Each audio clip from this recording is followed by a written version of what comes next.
नमो नारायणाय नमः। आप सभी का हमारे चैनल आध्यात्मिक सागर में बहुत बहुत स्वागत है। आज आप सुनेंगे माघ मास महात्म्य का अध्याय 6। पूर्व समय में सतयुग के उत्तम निषेध नामक नगर में हेमकुंडल नाम वाला कुबेर के समान धनी वैश्य रहता था, जो कुलीन, अच्छे काम करने वाला, देवता, अग्नि और ब्राह्मण की पूजा करने वाला, खेती का काम करता था।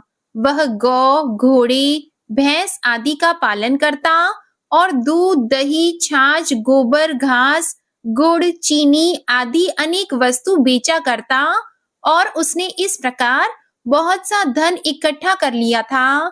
जब वह बूढ़ा हो गया तो मृत्यु को निकट समझकर उसने धर्म के कार्य करने प्रारंभ कर दिए। उसने भगवान विष्णु का मंदिर बनवाया, कुआं, तालाब, बावड़ी, आम, पीपल आदि के वृक्ष तथा सुंदर बाग बगीचे लगवाए। सूर्योदय से सूर्यास्त तक वह दान करता। गांव के चारों तरफ जल की प्याऊ लगवाई। उसने सारे जन्म भर जितने पाप किए थे उनका प्रायश्चित करता था। इस प्रकार उसके 2 पुत्र उत्पन्न हुए, जिनका नाम उसने कुंडल और विकुंडल रखा। जब दोनों लड़के युवावस्था को प्राप्त हुए तो हेमकुंडल वैश्य गृहस्थी का सब कार्य सौंपकर भगवान की तपस्या के निमित्त वन में चला गया और वहां श्री विष्णु की आराधना में शरीर को सुखाकर अंत में विष्णु लोक को प्राप्त हुआ। उसके दोनों पुत्र लक्ष्मी के मद को प्राप्त होकर बुरे कर्मों में लग गए। वैश्यगामी वीणा और बाजे लेकर वैश्याओं के साथ गाते फिरते थे। अच्छे सुंदर वस्त्र पहनकर, सुगंधित तेल लगाकर, भांड और खुशामदियों से घिरे हुए हाथी की सवारी करते थे और सुंदर घरों में रहते थे। इस प्रकार ऊपर बोए बीज के समान वह अपने धन को बुरे कर्मों में नष्ट करते थे। कभी किसी सत्पात्र को दान आदि नहीं करते थे, न ही कभी हवन, देवता या ब्रह्मा जी की सेवा तथा भगवान विष्णु का पूजन करते थे।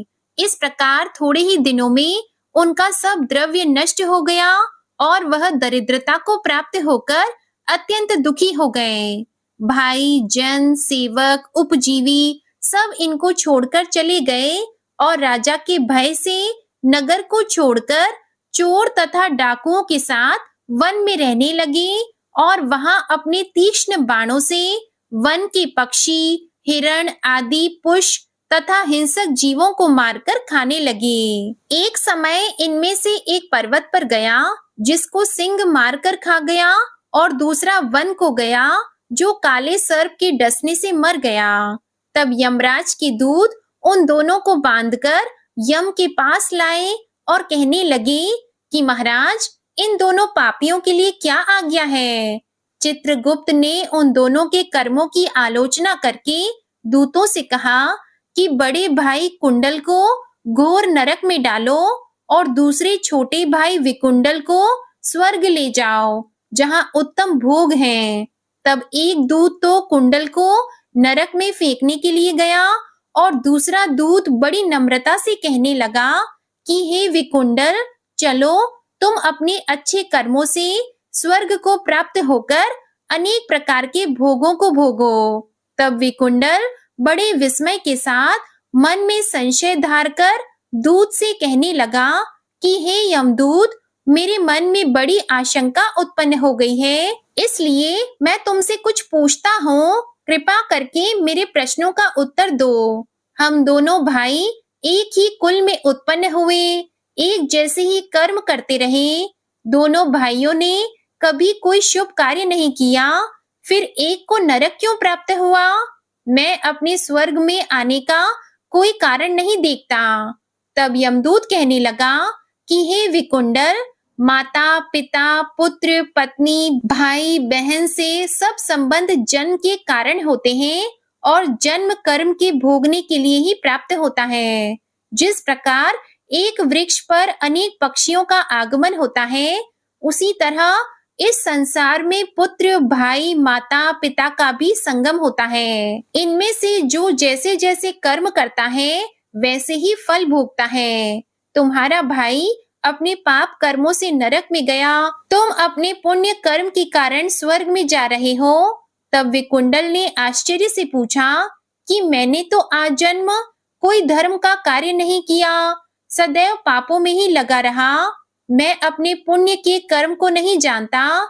यदि तुम मेरे पुण्य के कर्म को जानते हो तो कृपा करके बताओ। तब देवदूत कहने लगा कि मैं सब प्राणियों को भली भांति जानता हूँ, तुम नहीं जानते। सुनो, हरिमित्र का पुत्र सुमित्र नाम का ब्राह्मण था, जिसका आश्रम यमुना नदी के दक्षिणोत्तर दिशा में था। उससे जंगल में ही तुम्हारी मित्रता हो गई और उसके साथ तुमने 2 बार माघ मास में श्री यमुना जी में स्नान किया था। पहली बार स्नान करने से तुम्हारे सभी पाप नष्ट हो गए और दूसरी बार स्नान करने से तुमको स्वर्ग प्राप्त हुआ। सो हे वैश्येश्वर, तुमने 2 बार माघ मास में स्नान किया, इसी के पुण्य के फल से तुमको स्वर्ग प्राप्त हुआ और तुम्हारा भाई नरक को प्राप्त हुआ। दत्तात्रेय जी कहने लगे कि इस प्रकार वह भाई के दुखों से अति दुखी होकर नम्रता पूर्वक मीठे वचनों से दूतों से कहने लगा कि हे दूतों, सज्जन पुरुषों के साथ 7 पग चलने से मित्रता हो जाती है और यह कल्याणकारी होती है। मित्र प्रेम की चिंता न करते हुए तुम मुझको इतना बताने की कृपा करो कि कौन से कर्म से मनुष्य यमलोक को प्राप्त नहीं होता, क्योंकि तुम सर्वज्ञ हो। इसके बाद जो कुछ भी यमदूत ने कहा, इसका वर्णन आप अगले अध्याय में सुनेंगे। अब आप सुनिए श्रीमद् भागवत महापुराण की आगे की कथा। प्रेम से बोलिए श्रीमद् भागवत महापुराण की जय। सूत जी कहते हैं, विदुर जी तीर्थ यात्रा में महर्षि मैत्रेय से आत्मा का ज्ञान प्राप्त करके हस्तिनापुर लौट आए। उन्हें जो कुछ जानने की इच्छा थी वह पूर्ण हो गई थी। विदुर जी ने मैत्रेय ऋषि से जितने प्रश्न किए थे उनका उत्तर सुनने के पहले ही श्री कृष्ण में अनन्य भक्ति हो जाने के कारण वे उत्तर सुनने से उपराम हो गए। हे शौनक जी, अपने चाचा विदुर जी को आया हुआ देखकर धर्मराज युधिष्ठिर, उनके चारों भाई धृतराष्ट्र, युयुत्सु, संजय, कृपाचार्य, कुंती, गांधारी, द्रौपदी, सुभद्रा, उत्तरा, कृपि तथा पांडव परिवार के अन्य सभी नर नारी और अपने पुत्रों सहित दूसरी स्त्रियां सब के सब बड़ी प्रसन्नता से मानो मृत शरीर में प्राण आ गया हो ऐसा अनुभव करते हुए उनकी अगवानी के लिए सामने गए। यथा योग्य आलिंगन और प्रणाम आदि के द्वारा सब उनसे मिले और विरह जनित उत्कंठा से कातर होकर सबने प्रेम के आंसू बहाए। युधिष्ठिर ने आसन पर बैठाकर उनका यथोचित सत्कार किया।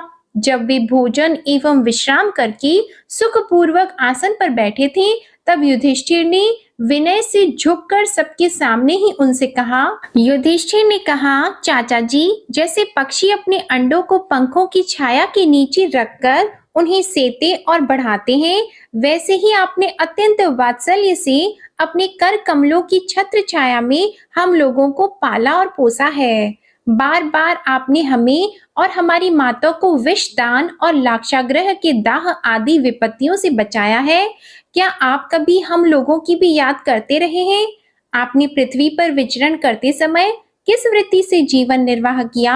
आपने पृथ्वी तल पर किन किन तीर्थों और मुख्य क्षेत्रों का सेवन किया? प्रभु, आप जैसे भगवान के प्यारे भक्त स्वयं ही तीर्थ स्वरूप होते हैं। आप लोग अपने हृदय में विराजमान भगवान के द्वारा तीर्थों को भी महातीर्थ बनाते हुए विचरण करते हैं। चाचा जी, आप तीर्थ यात्रा करते हुए द्वारका भी अवश्य ही गए होंगे। वहां हमारे सुहृद एवं भाई बंधु यादव लोग, जिनके एकमात्र आराध्य देव श्री कृष्ण हैं, अपनी नगरी में सुख से तो है ना? आपने यदि जाकर देखा नहीं होगा तो सुना तो अवश्य ही होगा। युधिष्ठिर के इस प्रकार पूछने पर विदुर जी ने तीर्थों और यदुवंशियों के संबंध में जो कुछ देखा, सुना और अनुभव किया था, सब क्रम से बता दिया। केवल यदुवंश के विनाश की बात नहीं कही। करुण हृदय विदुर जी पांडवों को दुखी नहीं देख सकते थे। इसलिए उन्होंने यह अप्रिय एवं असहाय घटना पांडवों को नहीं सुनाई, क्योंकि वह तो स्वयं ही प्रकट होने वाली थी। पांडव विदुर जी का देवता के समान सेवा सत्कार करते थे। वे कुछ दिनों तक अपने बड़े भाई धृतराष्ट्र की कल्याण कामना से सब लोगों को प्रसन्न करते हुए सुखपूर्वक हस्तिनापुर में ही रहे। विदुर जी तो साक्षात धर्मराज थे। मांडव्य ऋषि के शाप से ये 100 वर्ष के लिए शूद्र बन गए थे। इतने दिनों तक यमराज के पद पर अर्यमा थे और वही पापियों को उचित दंड देते थे। राज्य प्राप्त हो जाने पर अपने लोकपालों सरीखे भाइयों के साथ राजा युधिष्ठिर वंशधर परीक्षित को देखकर अपनी अतुल संपत्ति से आनंदित रहने लगे। इस प्रकार पांडव गृहस्थ के काम धंधों में रम गए और उन्हीं के पीछे एक प्रकार से यह बात भूल गए कि अनजान में ही हमारा जीवन मृत्यु की ओर जा रहा है। अब देखते देखते उनके सामने वह समय आ पहुंचा जिसे कोई टाल नहीं सका। परंतु विदुर जी ने काल की गति जानकर अपने बड़े भाई धृतराष्ट्र से कहा, महाराज देखिए, अब बड़ा भयंकर समय आ गया है, झटपट यहाँ से निकल चलिए। हम सब लोगों के सिर पर वह सर्वसमर्थ काल मंडराने लगा है, जिसके टालने का कहीं भी कोई उपाय नहीं है। काल के वशीभूत होकर जीव का अपने प्रियतम प्राणों से भी बात की बात में वियोग हो जाता है, फिर धन जन आदि दूसरी वस्तुओं की तो बात ही क्या है। आपके चाचा ताऊ भाई सगे संबंधी और पुत्र सभी मारे गए, आपकी उम्र भी ढल चुकी, शरीर बुढ़ापे का शिकार हो गया, आप पराए घर में पड़े हुए हैं। ओह, इस प्राणी को जीवित रहने की कितनी प्रबल इच्छा होती है। इसी के कारण तो आप भीम का दिया हुआ टुकड़ा खाकर कुत्ते का जीवन बिता रहे हैं। जिनको आपने आग में जलाने की चेष्टा की, विष देकर मार डालना चाहा, भरी सभा में जिनकी विवाहिता पत्नी को अपमानित किया, जिनकी भूमि और धन छीन लिए, उन्हीं के अन्न से पले हुए प्राणों को रखने में क्या गौरव है। आपके अज्ञान की हद हो गई है। अब भी आप जीना चाहते हैं, परंतु आपके चाहने से क्या होगा। पुराने वस्त्र की तरह बुढ़ापे से गला हुआ आपका शरीर आपके न चाहने पर भी क्षीण होता जा रहा है। अब इस शरीर से आपका कोई स्वार्थ सधने वाला नहीं है। इसमें फंसिए मत, इसकी ममता का बंधन काट डालिए। जो संसार के संबंधियों से अलग रहकर उनके अनजान में अपने शरीर का त्याग करता है, वही धीर कहा गया है। चाहे अपनी समझ से हो या दूसरे के समझाने से, जो इस संसार को दुख रूप समझकर इससे विरक्त हो जाता है और अपने अंतःकरण को वश में करके हृदय में भगवान को धारण कर संन्यास के लिए घर से निकल पड़ता है, वही उत्तम मनुष्य है। इसके आगे जो समय आने वाला है वह मनुष्यों के गुणों को घटाने वाला होगा। इसलिए आप अपने कुटुंबियों से छिपकर उत्तराखंड में चले जाइए। जब छोटे भाई विदुर ने अंधे राजा धृतराष्ट्र को इस प्रकार समझाया, तब उनकी प्रज्ञा के नेत्र खुल गए। वे भाई बंधुओं के सदृढ़ स्नेह पाशों को काटकर अपने छोटे भाई विदुर के दिखाए हुए मार्ग से निकल पड़े। जब परम पतिव्रता सुबल नंदिनी गांधारी ने देखा कि मेरे पतिदेव तो उस हिमालय की यात्रा कर रहे हैं, जो सन्यासियों को वैसे ही सुख देता है जैसे वीर पुरुषों को लड़ाई के मैदान में अपने शत्रु के द्वारा किए हुए न्याय उचित प्रहार से होता है, तब वे भी उनके पीछे पीछे चल पड़ी। अजात शत्रु युधिष्ठिर ने प्रातःकाल संध्या वंदन तथा अग्निहोत्र करके ब्राह्मणों को नमस्कार किया और उन्हें तिल, गौ, भूमि और सुवर्ण का दान दिया। इसके बाद जब वे गुरुजनों की चरण वंदना के लिए राजमहल में गए, तब उन्हें धृतराष्ट्र, विदुर तथा गांधारी के दर्शन नहीं हुए। युधिष्ठिर ने उद्विग्न चित्त होकर वहीं बैठे हुए संजय से पूछा, संजय, मेरे वे वृद्ध और नेत्रहीन पिता धृतराष्ट्र कहाँ हैं? पुत्र शोक से पीड़ित दुखिया माता गांधारी और मेरे परम हितैषी चाचा विदुर जी कहाँ चले गए? ताऊ जी अपने पुत्रों और बंधु बांधुओं के मारे जाने से दुखी थे। मैं बड़ा मंद बुद्धि हूँ, कहीं मुझसे किसी अपराध की आशंका करके वे माता गांधारी सहित गंगा जी में तो नहीं कूद पड़े? जब हमारे पिता पांडु की मृत्यु हो गई थी और हम लोग नन्हे नन्हे बच्चे थे, तब इन्हीं दोनों चाचाओं ने बड़े बड़े दुखों से हमें बचाया था। वे हम पर बड़ा ही प्रेम रखते थे। हाय, वे यहाँ से कहाँ चले गए? सूत जी कहते हैं, संजय अपने स्वामी धृतराष्ट्र को न पाकर कृपा और स्नेह की विकलता से अत्यंत पीड़ित और विरह आतुर हो रहे थे। वे युधिष्ठिर को कुछ उत्तर न दे सके। फिर धीरे धीरे बुद्धि के द्वारा उन्होंने अपने चित्त को स्थिर किया, हाथों से आंखों के आंसू पोंछे और अपने स्वामी धृतराष्ट्र के चरणों का स्मरण करते हुए युधिष्ठिर से कहा। संजय बोले, कुल नंदन, मुझे आपके दोनों चाचा और गांधारी के संकल्प का कुछ भी पता नहीं है। महाबाहो, मुझे तो उन महात्माओं ने ठग लिया। संजय इस प्रकार कह ही रहे थे कि तुमरू के साथ देवर्षि नारद वहां आ पहुंचे। महाराज युधिष्ठिर ने भाइयों सहित उठकर उन्हें प्रणाम किया और उनका सम्मान करते हुए बोले। युधिष्ठिर ने कहा, भगवान, मुझे अपने दोनों चाचाओं का पता नहीं लग रहा है। न जाने वे दोनों और पुत्र शोक से व्याकुल तपस्विनी माता गांधारी यहाँ से कहाँ चले गए। भगवान, अपार समुद्र में कर्णधार के समान आप ही हमारे पारदर्शक हैं। तब भगवान के परम भक्त भगवान में देवर्षि नारद ने कहा, धर्मराज, तुम किसी के लिए शोक मत करो, क्योंकि यह सारा जगत ईश्वर के वश में है। सारे लोक और लोकपाल विवश होकर ईश्वर की ही आज्ञा का पालन कर रहे हैं। वही एक प्राणी को दूसरे से मिलाता है और वही उन्हें अलग करता है। किसी भी अवस्था में मोहजन्य आसक्ति के अतिरिक्त वे शोक करने योग्य नहीं हैं। इसलिए धर्मराज, वे दीन दुखी चाचा चाची असहाय अवस्था में मेरे बिना कैसे रहेंगे। इस अज्ञान जन्य मन की विकलता को छोड़ दो। यह 5 भौतिक शरीर काल, कर्म और गुणों के वश में है। एक जीव दूसरे जीव के जीवन का कारण हो रहा है। इन समस्त रूपों में जीवों के बाहर और भीतर वही एक स्वयं प्रकाश भगवान, जो संपूर्ण आत्माओं के आत्मा है, माया के द्वारा अनेकों प्रकार से प्रकट हो रहे हैं। तुम केवल उन्हीं को देखो।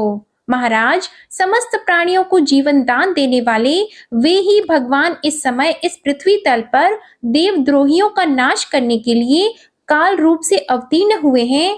अब वे देवताओं का कार्य पूरा कर चुके हैं। थोड़ा सा काम और शेष है, उसी के लिए वे रुके हुए हैं। जब तक वे प्रभु यहाँ हैं, तब तक तुम लोग भी उनकी प्रतीक्षा करते रहो।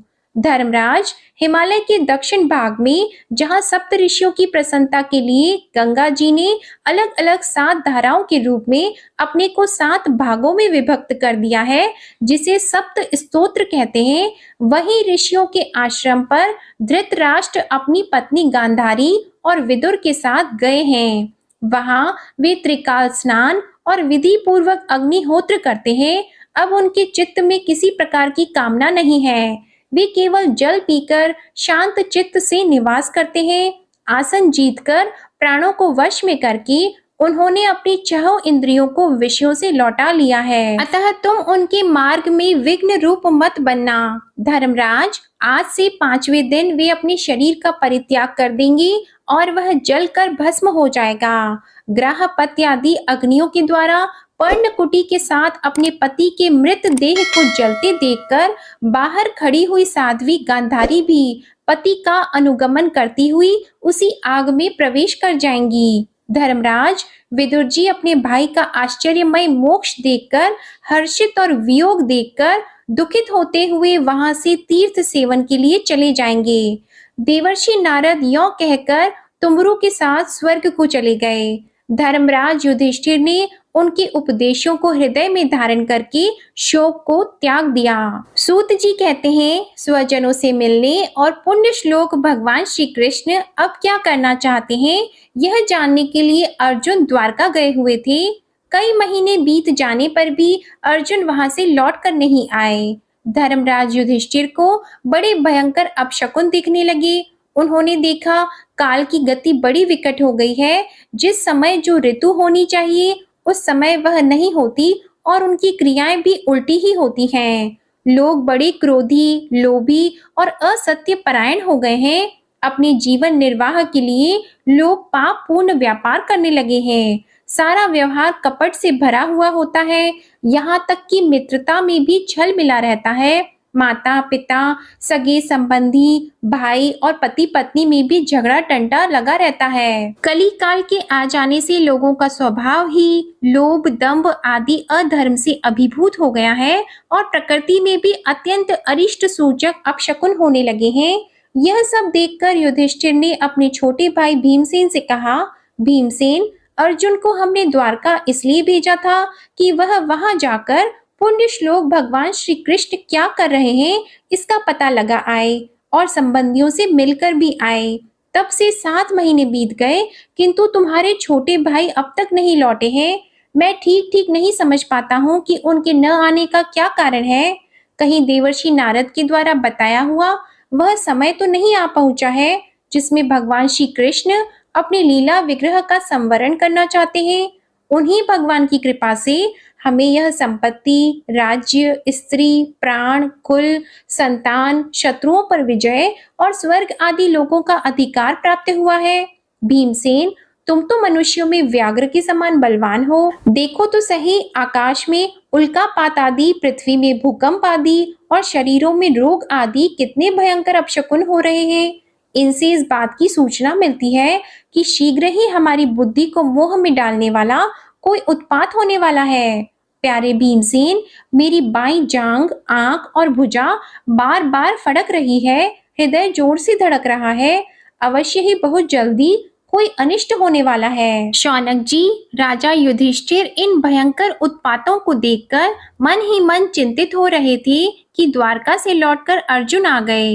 युधिष्ठिर ने देखा अर्जुन इतने आतुर हो रहे हैं जितने पहले कभी नहीं देखे गए थे। मुंह लटका हुआ है, कमल सरीखे नेत्रों से आंसू बह रहे हैं और शरीर में बिल्कुल कांति नहीं है। उनको इस रूप में अपने चरणों में पड़ा देखकर युधिष्ठिर घबरा गए। देवर्षि नारद की बातें याद करके उन्होंने सुहृदों के सामने ही अर्जुन से पूछा। युधिष्ठिर ने कहा, भाई, द्वारकापुरी में हमारे स्वजन संबंधी मधु, भोज, दर्शा, आह आदि सब कुशल तो हैं। हमारी माननीय नाना शूरसेन जी प्रसन्न हैं। अपने छोटे भाई सहित मामा वसुदेव जी तो कुशल पूर्वक हैं। उनकी पत्नियां हमारी मामी देवकी आदि 7 बहनें अपने पुत्रों और बहुओं के साथ आनंद से तो हैं। जिनका पुत्र कंस बड़ा ही दुष्ट था, वे राजा उग्रसेन अपने छोटे भाई देवक के साथ जीवित तो है ना। भगवान श्री कृष्ण के सेवक श्रुतदेव, उद्धव आदि और दूसरे सुनंद, नंद आदि प्रधान यदुवंशी जो भगवान श्री कृष्ण और बलराम के बाहुबल से सुरक्षित हैं, सब के सब कुशल हैं ना।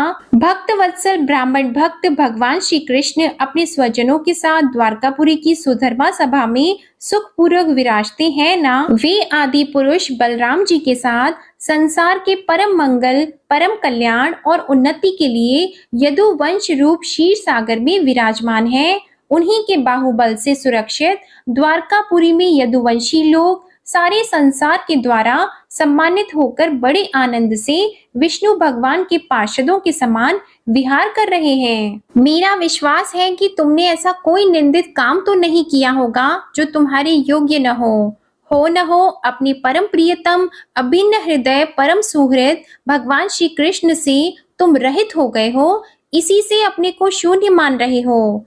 इसके सिवा दूसरा कोई कारण नहीं हो सकता जिससे तुमको इतनी मानसिक पीड़ा हो। सूत जी कहते हैं, भगवान श्री कृष्ण के प्यारे सखा अर्जुन एक तो पहले ही श्री कृष्ण के विरह से कृश हो रहे थे। उस पर राजा युधिष्ठिर ने उनकी विषादग्रस्त मुद्रा देखकर उसके विषय में कई प्रकार की आशंकाएं करते हुए प्रश्नों की झड़ी लगा दी। शोक से अर्जुन का मुख और हृदय कमल सूख गया था, चेहरा फीका पड़ गया था। वे उन्हीं भगवान श्री कृष्ण के ध्यान में ऐसे डूब रहे थे कि बड़े भाई के प्रश्नों का कुछ भी उत्तर न दे सके। श्री कृष्ण की आंखों से ओझल हो जाने के कारण वे बढ़ी हुई प्रेम जनित उत्कंठा के परवश हो रहे थे। रथ हाँकने, टहलने आदि के समय भगवान ने उनके साथ जो मित्रता, अभिन्न हृदयता और प्रेम से भरे हुए व्यवहार किए थे, उनकी याद पर याद आ रही थी। बड़े कष्ट से उन्होंने अपने शोक का वेग रोका, हाथ से नेत्रों के आंसू पोंछे और फिर रुंधे हुए गले से अपने बड़े भाई युधिष्ठिर से कहा। अर्जुन बोले, महाराज, मेरे भाई अथवा अत्यंत घनिष्ठ मित्र का रूप धारण कर श्री कृष्ण ने मुझे ठग लिया। मेरे जिस प्रबल पराक्रम से बड़े बड़े देवता भी आश्चर्य में डूब जाते थे, उसे श्री कृष्ण ने मुझसे छीन लिया। श्री कृष्ण की महानुभावता के कारण जैसे मित्र अपने मित्र का और पिता अपने पुत्र का अपराध सह लेता है, उसी प्रकार मुझ दुर्बुद्धि के अपराधों को वे सह लिया करते थे। महाराज, जो मेरे सखा, प्रिय मित्र, नहीं मेरे हृदय ही थे, उन्हीं पुरुषोत्तम भगवान से मैं रहित हो गया हूँ। भगवान की पत्नियों को द्वारका से अपने साथ ला रहा था, परंतु मार्ग में दुष्ट गोपों ने मुझे एक अबला की भांति हरा दिया और मैं उनकी रक्षा नहीं कर सका। वही मेरा गांडीव धनुष है, वे ही बाण हैं, वही रथ है, वही घोड़े हैं और वही मैं रथी अर्जुन हूँ, जिसके सामने बड़े बड़े राजा लोग सिर झुकाया करते थे। श्री कृष्ण के बिना ये सब एक ही क्षण में नहीं के समान सार शून्य हो गए। ठीक उसी तरह जैसे भस्म में डाली हुई आहुति, कपट भरी सेवा और ऊसर में बोया हुआ बीज व्यर्थ जाता है। राजन, आपने द्वारकावासी अपने जिन सुहृद संबंधियों की बात पूछी है, वे ब्राह्मणों के शापवश मोहग्रस्त हो गए और वारुणी मदिरा के पान से मदोन्मत्त होकर अपरिचितों की भांति आपस में ही एक दूसरे से भिड़ गए और घूंसों से मारपीट करके सब के सब नष्ट हो गए। उनमें से केवल 4-5 ही बचे हैं। वास्तव में यह सर्वशक्तिमान भगवान की ही लीला है कि संसार के प्राणी परस्पर एक दूसरे का पालन पोषण भी करते हैं और एक दूसरे को मार भी डालते हैं। राजन, जिस प्रकार जलचरों में बड़े जंतु छोटों को, बलवान दुर्बलों को एवं बड़े और बलवान भी परस्पर एक दूसरे को खा जाते हैं, उसी प्रकार अतिशय बली और बड़े यदुवंशियों के द्वारा भगवान ने दूसरे राजाओं का संहार कराया। फिर यदुवंशियों के द्वारा ही एक से दूसरे यदुवंशियों का नाश करा के पूर्ण रूप से पृथ्वी का भार उतार दिया। भगवान श्री कृष्ण ने मुझे जो शिक्षाएं दी थी, वे देश, काल और प्रयोजन के अनुरूप तथा हृदय के ताप को शांत करने वाली थी। स्मरण आते ही वे हमारे चित्त का हरण कर लेती हैं। सूत जी कहते हैं, इस प्रकार प्रगाढ़ प्रेम से भगवान श्री कृष्ण के चरण कमलों का चिंतन करते करते अर्जुन की चित्त वृत्ति अत्यंत निर्मल और प्रशांत हो गई। उनकी प्रेममयी भक्ति भगवान श्री कृष्ण के चरण कमलों के अहर्निश चिंतन से अत्यंत बढ़ गई। भक्ति के वेग से उनके हृदय को मत कर उसमें से सारे विकारों को बाहर कर दिया। उन्हें युद्ध के प्रारंभ में भगवान के द्वारा उपदेश किया हुआ गीता ज्ञान पुनः स्मरण हो आया, जिसकी काल के व्यवधान और कर्मों के विस्तार के कारण प्रमादवश कुछ दिनों के लिए विस्मृति हो गई थी। भगवान के स्वधाम गमन और यदुवंश के संहार का वृतांत सुनकर निश्चलमती युधिष्ठिर ने स्वर्गरोहण का निश्चय किया। कुंती ने भी अर्जुन के मुख से यदुवंशियों के नाश और भगवान के स्वधाम गमन की बात को सुनकर अनन्य भक्ति से अपने हृदय को भगवान श्री कृष्ण में लगा दिया और सदा के लिए इस जन्म मृत्यु संसार से अपना मुंह मोड़ लिया। भगवान श्री कृष्ण ने लोक दृष्टि में जिस यादव शरीर से पृथ्वी का भार उतारा था, उसका वैसे ही परित्याग कर दिया। जिनकी मधुर लीलाएं श्रवण करने योग्य हैं, उन भगवान श्री कृष्ण ने जब अपने मनुष्य के से शरीर से इस पृथ्वी का परित्याग कर दिया, उसी दिन विचारहीन लोगों को अधर्म में फंसाने वाला कलयुग आ धमका। महाराज युधिष्ठिर से कलयुग का फैलना छिपा न रहा। उन्होंने अपने विनयी पौत्र परीक्षित को, जो गुणों में उन्हीं के समान थे, समुद्र से घिरी हुई पृथ्वी के सम्राट पद पर हस्तिनापुर में अभिषिक्त किया। उन्होंने मथुरा में शूर सेनाधिपति के रूप में अनिरुद्ध के पुत्र वज्र का अभिषेक किया। इसके बाद समर्थ युधिष्ठिर ने प्राजापत्य यज्ञ करके आहवनीय आदि अग्नियों को अपने में लीन कर दिया, अर्थात गृहस्थ आश्रम के धर्म से मुक्त होकर उन्होंने संन्यास ग्रहण किया। हृदय में पर ब्रह्मा का ध्यान करते हुए, जिसको प्राप्त करके फिर लौटना नहीं होता, उन्होंने उत्तर दिशा की यात्रा की, जिस ओर पहले बड़े बड़े महात्मा जन जा चुके हैं। भीमसेन, अर्जुन आदि युधिष्ठिर के छोटे भाइयों ने भी देखा कि अब पृथ्वी में सभी लोगों को अधर्म के सहायक कलयुग ने प्रभावित कर डाला है, इसलिए वे भी श्री कृष्ण चरणों की प्राप्ति का दृढ़ निश्चय करके अपने बड़े भाई के पीछे पीछे चल पड़े। उन्होंने जीवन के सभी लाभ भली भांति प्राप्त कर लिए थे, इसलिए यह निश्चय करके कि भगवान श्री कृष्ण के चरण कमल ही हमारे परम पुरुषार्थ हैं, उन्होंने हृदय में धारण किया और पांडवों के हृदय में भगवान श्री कृष्ण के चरण कमलों के ध्यान से भक्ति भाव उमड़ आया। उनकी बुद्धि सर्वथा शुद्ध होकर भगवान श्री कृष्ण के उस सर्वोत्कृष्ट स्वरूप में अनन्य भाव से स्थिर हो गई, जिसमें निष्पाप पुरुष ही स्थिर हो पाते हैं। फलतः उन्होंने अपने विशुद्ध अंतःकरण से स्वयं ही वह गति प्राप्त की, जो विषयासक्त दुष्ट मनुष्यों को कभी प्राप्त नहीं हो सकती। संयमी एवं श्री कृष्ण के प्रेम आवेश में मुग्ध भगवन्मय विदुर जी ने भी अपने शरीर को प्रभास क्षेत्र में त्याग दिया। उस समय उन्हें लेने के लिए आए हुए पितरों के साथ वे अपने लोक यमलोक को चले गए। द्रौपदी ने देखा कि अब पांडव लोग निरपेक्ष हो गए हैं, तब वे अनन्य प्रेम से भगवान श्री कृष्ण का ही चिंतन करके उन्हें प्राप्त हो गई।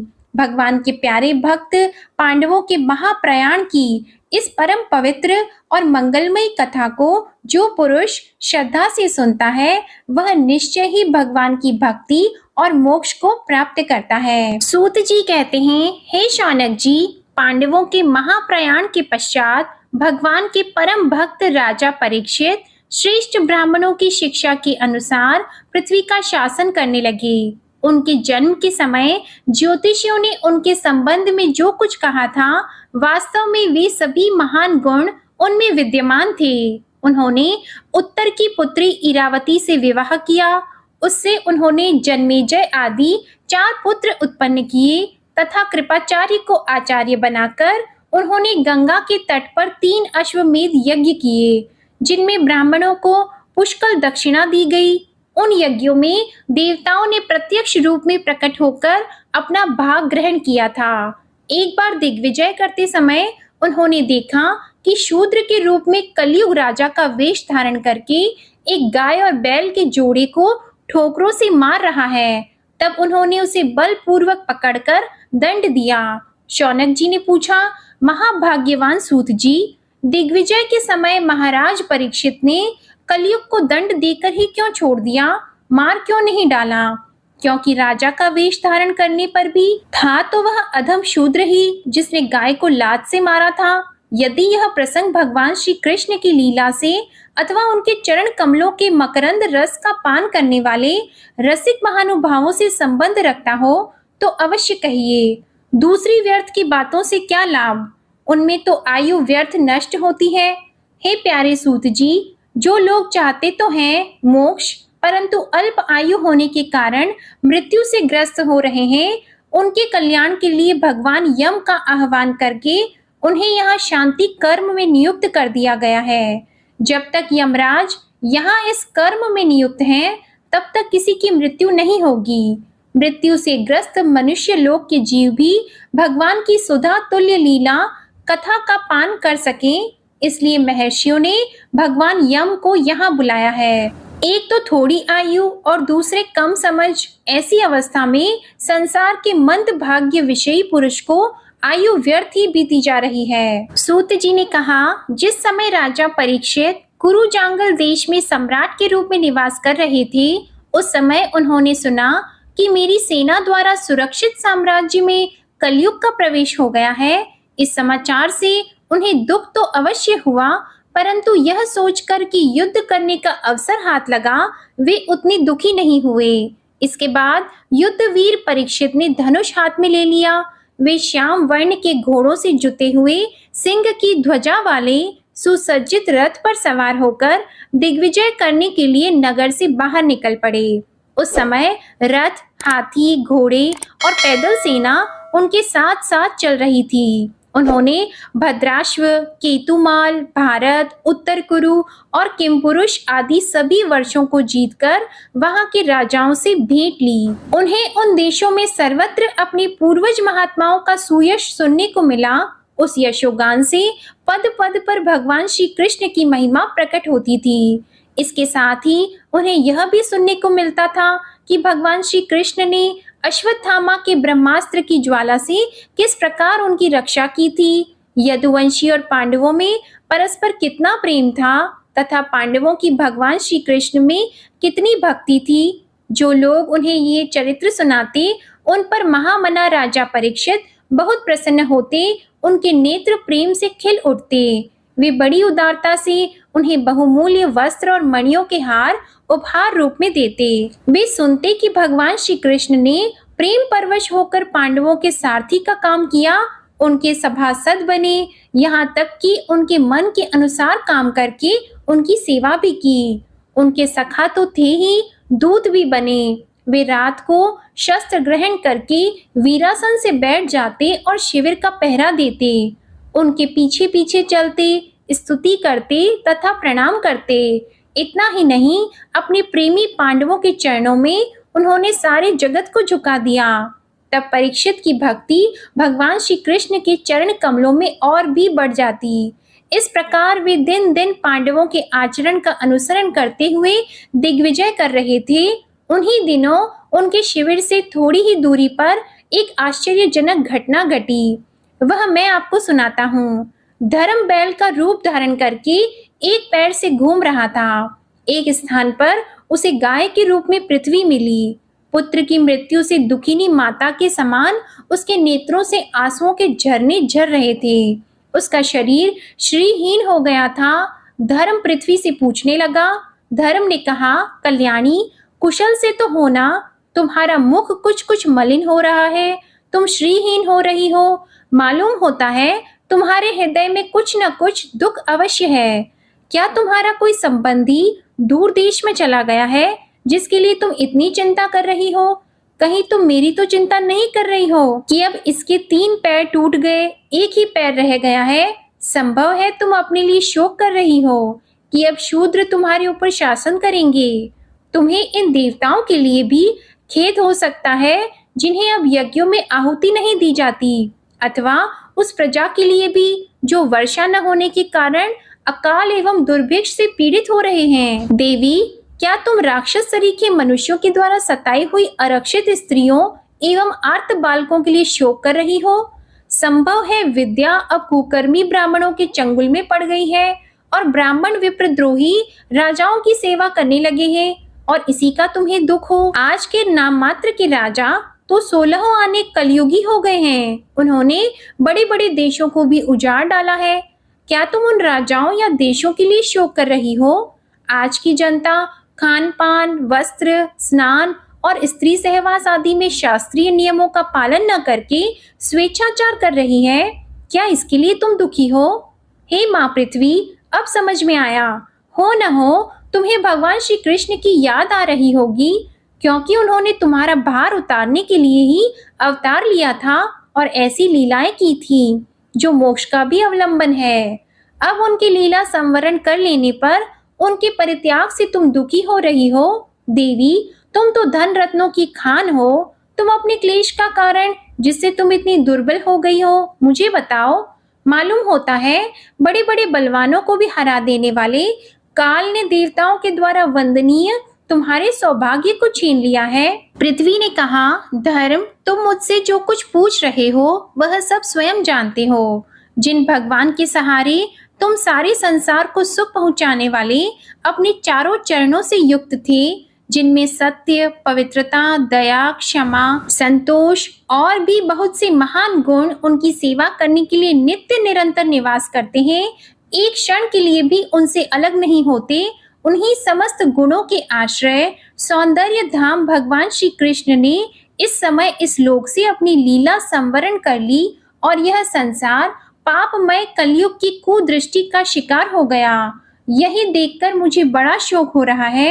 अपने लिए, देवताओं में श्रेष्ठ तुम्हारे लिए, देवता, पितर, ऋषि, साधु और समस्त वर्णों तथा आश्रमों के मनुष्यों के लिए मैं शोकग्रस्त हो रही हूँ, जिनका कृपा कटाक्ष प्राप्त करने के लिए ब्रह्मा आदि देवता भगवान के शरणागत होकर बहुत दिनों तक तपस्या करते रहे। वही लक्ष्मी जी अपने निवास स्थान कमल वन का परित्याग करके बड़े प्रेम से जिनके चरण कमलों की सुभग छत्र छाया का सेवन करती हैं, उन्हीं भगवान के कमल, वज्र, अंकुश, ध्वजा आदि चिन्हों से युक्त श्री चरणों से विभूषित होने के कारण मुझे महान वैभव प्राप्त हुआ था और मेरी तीनों लोकों से बढ़कर शोभा हुई थी, परंतु मेरे सौभाग्य का अब अंत हो गया। भगवान ने मुझ अभागिनी को छोड़ दिया।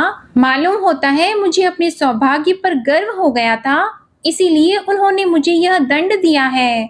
तुम अपने 3 चरणों के कम हो जाने से मन ही मन कुढ़ रहे हो, अतः अपने पुरुषार्थ से तुम्हें अपने ही अंदर पुनः सब अंगों से पूर्ण एवं स्वस्थ कर देने के लिए वे अत्यंत रमणीय श्याम सुंदर विग्रह से यदुवंश में प्रकट हुए और मेरे बड़े भारी भार को, जो असुरवंशी राजाओं की सैकड़ों अक्षौहिणियों के रूप में था, वह नष्ट कर डाला, क्योंकि वे परम स्वतंत्र थे, जिन्होंने अपनी प्रेम भरी चितवन, मनोहर मुस्कान और मीठी मीठी बातों से सत्यभामा आदि मधुमय मानिनियों के मान के साथ धीरज को भी छीन लिया था, और जिनके चरण कमलों के स्पर्श से मैं निरंतर आनंद से पुलकित रहती थी, उन पुरुषोत्तम भगवान श्री कृष्ण का विरह भला कौन सह सकती है। धर्म और पृथ्वी इस प्रकार आपस में बातचीत कर ही रहे थे कि उसी समय राजर्षि परीक्षित पूर्व वाहिनी सरस्वती के तट पर आ पहुंचे।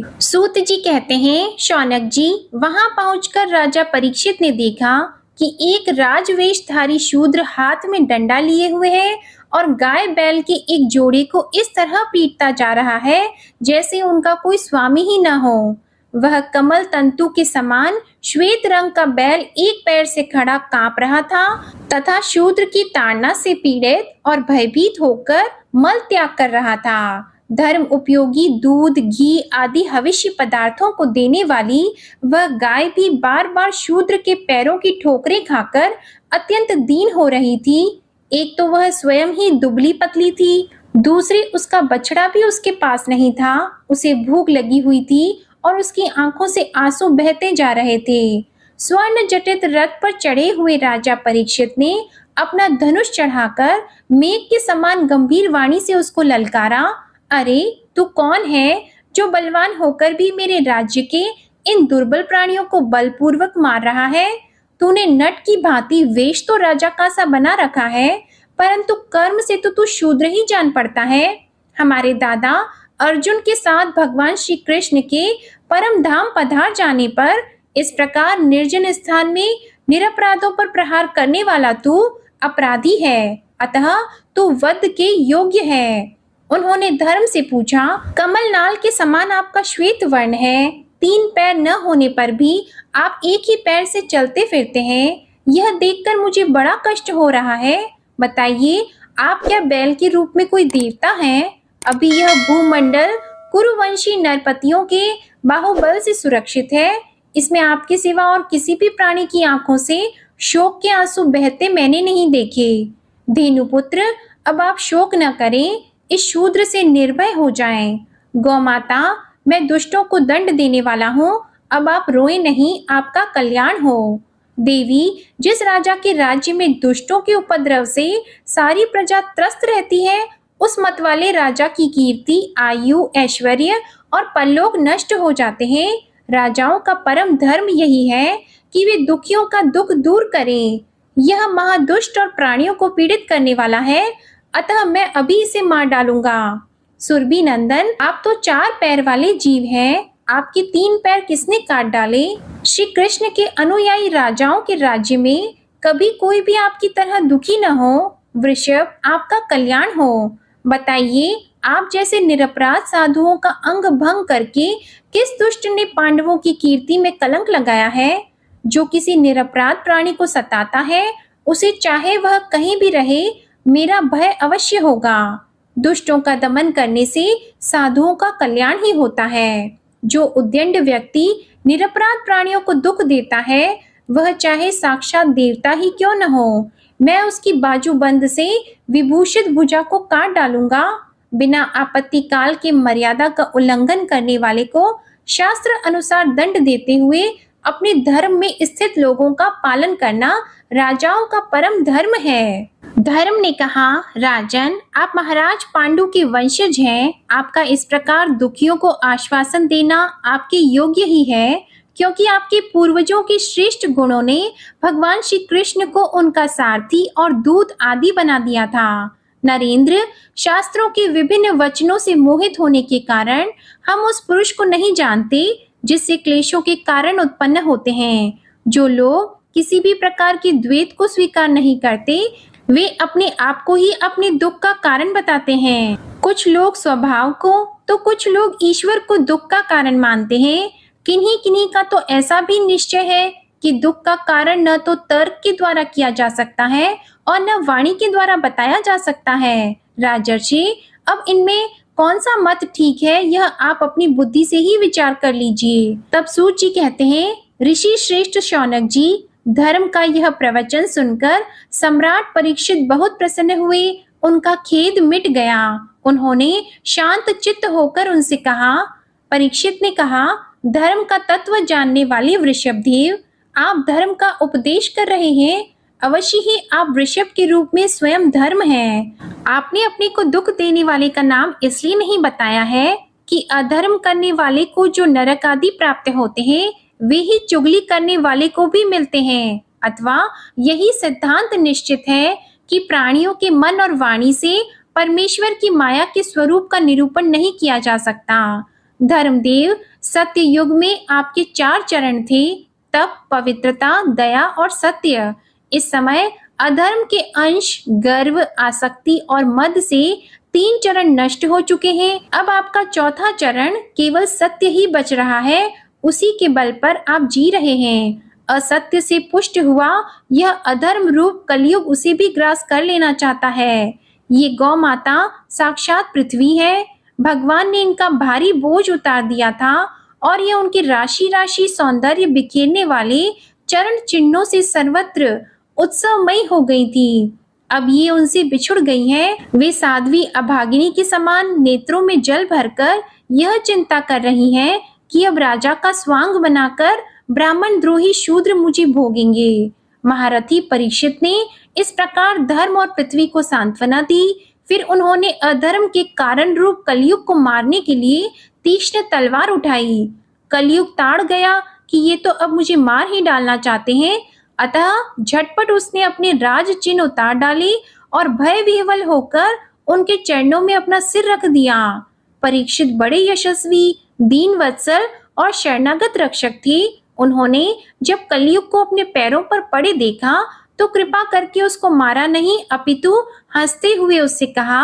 परीक्षित बोले, जब तू हाथ जोड़कर शरण में आ गया है, तब अर्जुन के यशस्वी वंश में उत्पन्न हुए किसी भी वीर से तुझे कोई भय नहीं है। परंतु तू अधर्म का सहायक है, इसलिए तुझे मेरे राज्य में बिल्कुल नहीं रहना चाहिए। तेरे राजाओं के शरीर में रहने से ही लोभ, झूठ, चोरी, दुष्टता और दूसरे पापों की बढ़ती हो रही है। अतः अधर्म के साथ ही इस ब्रह्मवर्त में तू एक क्षण के लिए भी न ठहरना, क्योंकि यह धर्म और सत्य का निवास स्थान है।